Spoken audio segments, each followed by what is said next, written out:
লিনা, এত উপরে ঘুড়ি কিভাবে আটকে গেল? আরে এসব বাদ দাও লিনার চাচি, আগে ঘুড়িটা নামাও। চাচা চাচি সাবধানে পড়ে যেও না। লিনা, তুমি এখানে ঘুড়ি ওড়াতে এসেছিলে কেন? চাচি ভুল হয়ে গেছে।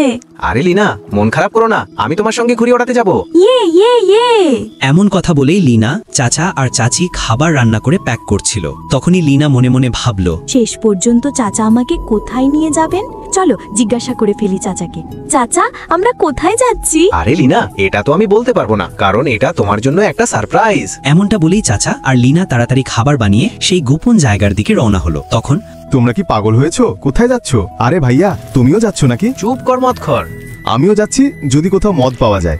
আরে চাচা, এটা তো দারুণ সারপ্রাইজ। ওয়াও! হঠাৎ লিনার বাবা সেখানে চলে এলেন। চাচি আর চাচা তখন খাবার সাজাচ্ছিলেন। লিনা খাওয়া শুরু করে দিয়েছিল। এই সুযোগে লিনার বাবা লুকিয়ে এগিয়ে এলো। ও মদখোর, তুই এখানে এসে গেছিস? এই নোংরা মদের অভ্যাসটা ছেড়ে দে। এরপর সবাই মিলে আনন্দ করে খেতে লাগলো। আরে লিনার চাচা, ওদিকে তাকাও তো। এটা তো আমি প্রথমবার দেখছি। ওয়াও, দারুণ বাবা।